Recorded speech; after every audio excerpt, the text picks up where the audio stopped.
Welcome back to the homestead.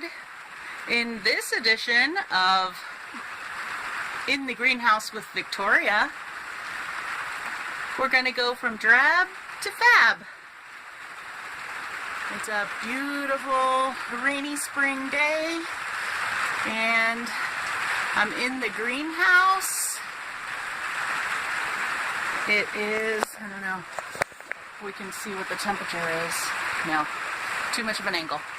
So today I thought I'd do a quick little update video on the greenhouse itself, as well as a little project.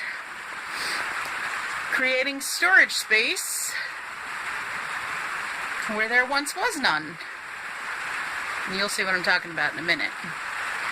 I've had this stuff up because I found that when I would come in, I would need to hang my coat if I got hot, because it gets really hot in here.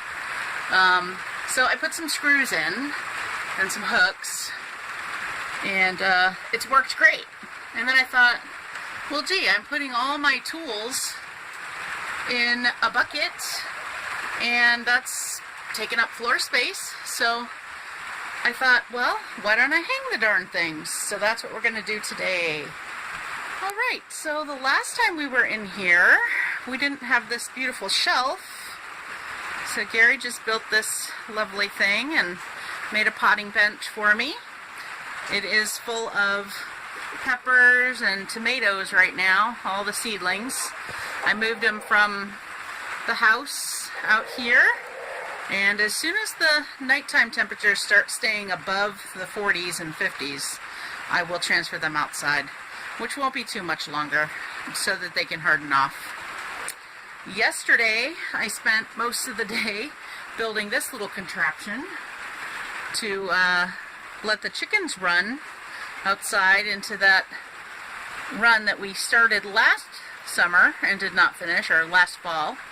So now the chickens can go from in the coop, and this is just temporary, we're going to make it better, but they go from the little pop door that is where we keep the mamas and babies when we have them. And right now we have our 4 roosters separated with all their girls so that we can have hatching eggs to sell and possibly do ourselves this year.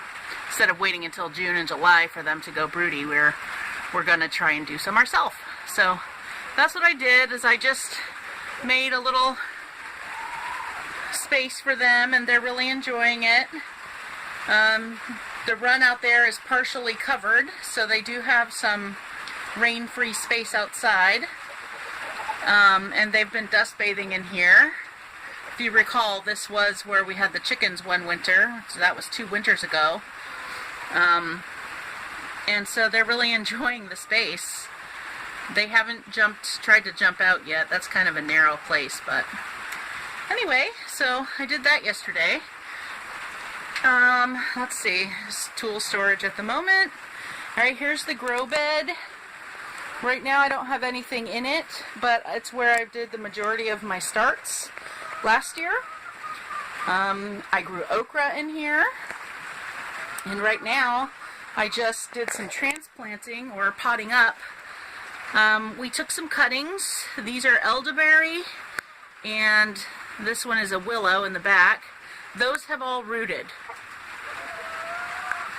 Here's some stuff, melons and beans and several other things that are starting to come up.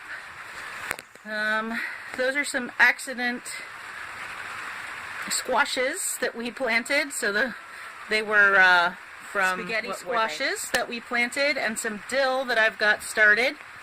Those are the little greenhouses, just using lettuce, spinach, whatever, containers, so that you can make little mini greenhouses. And that's what I used to start pretty much everything this spring. Now, these are blueberries and some more willow and a forsythia. They did not root, so I got some rooting hormone, and they are hopefully going to root now. So that's why I have those separated from these, because these have already rooted. So that's 5 elderberry and 1 willow. Alright, so, oh, and I even have that poor little Asterina tomato. It kind of broke outside in the wind, and I'm hoping that it will root and live in the greenhouse. Okay, so let's see, what else? Oh, we repainted and recaulked several windows. Paint job is horrible, but it was rushed. But it's nice to have a clean, clear view outside. We still have one more to do. Alright, so the main attraction today. I pre-drilled some holes for the cup hooks, and that's what we're going to use to store our tools on. So I'm going to do it real quick, finish them up. You don't need to see that, it's boring. And then we'll hang our tools. So I went ahead and put the cup hooks in, the pre-drilled holes, which really isn't necessary unless you feel like you're not really strong enough to twist those stupid little things in. And if you need pliers to get them in the rest of the way, do that. I didn't need to do it. I made my fingers nice and red by twisting them in so hard, but they're not going anywhere.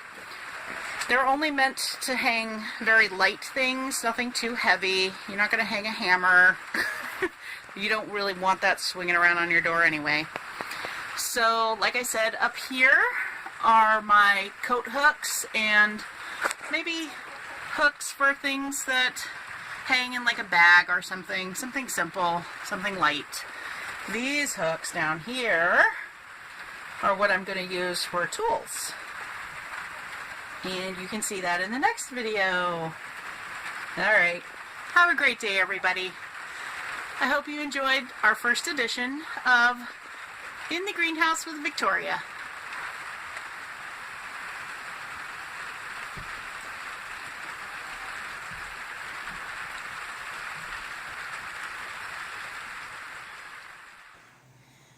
Thank you for being here with us on our homesteading journey. If you like what we're doing, please give us a thumbs up, subscribe, and click on the bell to be notified of our new movies. From Maine.Homestead.Project, I'm Victoria. And I'm Gary. From our homestead to yours, have a productive and beautiful day.